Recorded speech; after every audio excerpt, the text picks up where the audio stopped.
महादेव कहते हैं कि कर्म थप्पड़ इतना भारी और भयंकर होता है कि हमारा जमा हुआ पुण्य कब खत्म हो जाए यह पता भी नहीं चलता। पुण्य खत्म होने पर समर्थ राजा को भी भीख मांगनी पड़ती है।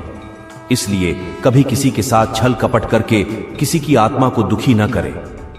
हमारे जीवन में एक ऐसा समय भी आता है जब हमें यह तय करना होता है कि हमें पन्ना पलटना है या किताब बंद करनी है। कुछ लोग अपनी अकड़ की वजह से कीमती रिश्ते खो देते हैं और कुछ लोग रिश्ते बचाते बचाते अपनी कदर खो देते। नमक जैसी हो गई है जिंदगी, लोग जरूरत के हिसाब से इस्तेमाल करते हैं। पिता के द्वारा डांटा हुआ पुत्र, गुरु के द्वारा डांटा हुआ शिष्य और सुनार के द्वारा पीटा गया सोना, ये हमेशा आभूषण ही बनते हैं। खाली पेट निकल जाते हैं बहुत से लोग काम पर, क्योंकि जिम्मेदारियां इंसान की भूख मार देती हैं। जब आपका वक्त खराब हो तो लोग आपकी काबिलियत पर भी शक करने लगते हैं। जिस प्रकार केवल एक बीज पूरे जंगल को पुनर्जीवित करने के लिए पर्याप्त है, उसी प्रकार एक ही मनुष्य विश्व में क्रांतिकारी बदलाव लाने के लिए पर्याप्त है। जहां बहुत बातें होती हैं वहां पर अपराध भी होता है। परंतु जो अपने मुंह को बंद रखता है वह अपनी बुद्धि से काम करता है। अगर आप परमेश्वर से जिद करके मांगेंगे तो आपको जरूर देंगे जो आप चाहते हो। परमपिता परमेश्वर आपके जीवन में एक नया त्योहार खोल रहे हैं जिसे कोई बंद नहीं कर सकता। सोच हमेशा अच्छी होनी चाहिए, क्योंकि नजर का इलाज तो हो सकता है लेकिन नजरिए का इलाज कभी नहीं हो सकता। जहां अपनों के सामने सच्चाई साबित करनी पड़े वह बुरा बन जाना ही ठीक है। गुनहगारों की आंखों में झूठे गुरूर होते हैं। यहां तो शर्मिंदा सिर्फ बेकसूर होते हैं। गुस्सा और मतभेद बारिश की तरह होना चाहिए जो बरसकर खत्म हो जाए। प्रेम हवा की तरह होना चाहिए जो खामोश हो फिर भी हमेशा आसपास ही रहे। किस मिट्टी के बने थे वह लोग जो अपनों की छुट्टियों का महीनों इंतजार किया करते थे। आजकल तो लोग कुछ दिन बात ना करो तो रिश्ते ही बदल देते हैं। सही समय पर पिया गया कड़वा घूंट अक्सर जिंदगी मीठी कर दिया करते हैं। बारिश गिरी और कानों में इतने कह गई गर्मी किसी की भी हो, हमेशा नहीं रहती। सादगी कोई तालीम नहीं जो किताबों से हसीन हो। वह संस्कार है किरदार में झलकता है।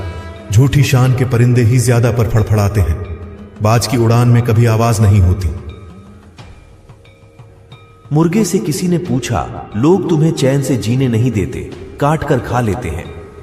मुर्गी ने कहा, लोगों को जगाने वाले का यही हाल होता है जैसे ट्रेन में सफर करते समय सारा बोझ तुम सीट पर छोड़कर निश्चित हो जाते हो। ऐसे जीवन के सारे दुख चिंता यहां सफलता उस परमात्मा के कंधे पर छोड़ दो और आगे बढ़ो के लिए प्रशंसा और विवाद समान है। जिस पर लालच और लगाव का कोई प्रभाव नहीं पड़ता, जिसके लिए दर्द और खुशी समान है, ऐसा व्यक्ति ही जागा हुआ है। क्या होता है रिश्तों का वजन और कंधों से पूछो जिन्होंने बस्ता उठाने की उम्र में जिम्मेदारियां उठाई हैं। जीना है तो कर्म की तरह जियो से जिसका भी साथ देना है खुलेआम दो विरोधी कहलाओगे, धोखेबाज नहीं। महादेव कहते हैं, हजारों संबंध रखना कोई चमत्कार नहीं है।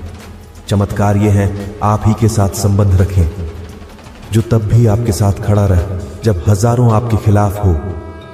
यह संसार में बिना स्वार्थ के कोई भी रिश्ता नहीं बन सकता और यह जीवन का कड़वा सच है। हर बात को दिल पर लगाओगे तो रोते रह जाओगे, इसलिए जो जैसा है उसके साथ वैसा ही बनना सीखो। मनुष्य की वाणी में विष और अमृत दोनों की ही खान होती है, जिसके द्वारा वह अपनी जिंदगी को स्वर्ग या नरक बनाता है। हर सुनी हुई बात पर यकीन मत कीजिए। एक कहानी के हमेशा तीन पहलू होते हैं, आपका, उनका और सच। शिक्षा इंसान की सबसे अच्छी दोस्त होती है। एक शिक्षित इंसान हर जगह सम्मान पाता है और शिक्षा सुंदरता को पराजित कर सकती है। भाग्य उनका साथ देता है जो हर संकट का सामना करके भी अपने लक्ष्य के प्रति दृढ़ रहते हैं। जीवन में कामयाब होना है तो बहरे हो जाओ, क्योंकि ज्यादातर लोगों की बातें मनोबल गिराने वाली होती है। जिससे किसी के प्रति प्रेम होता है उसी से भी भय होता है। प्रेमी सारे दुखों का मूल है, इसलिए प्रेम बंधनों को तोड़कर सुप्रभा रहना चाहिए। प्यार और लगाव दोनों में बहुत अंतर होता है। प्यार आपको आजाद करता है और लगाव को कमजोर करता है। शिक्षा अगर किसी घटिया इंसान से भी मिले तो लेने में संकोच नहीं करना चाहिए जो इंसान आलसी होता है। ऐसे इंसान का ना तो वर्तमान होता है ना ही कोई भविष्य होता है। आप ऐसे नहीं बोल सकते कि आपके पास समय नहीं है, क्योंकि एक कामयाब इंसान के पास भी उतना ही समय होता है जितना आपके पास है। बीते हुए कल को भूल जाना ही बेहतर होता है।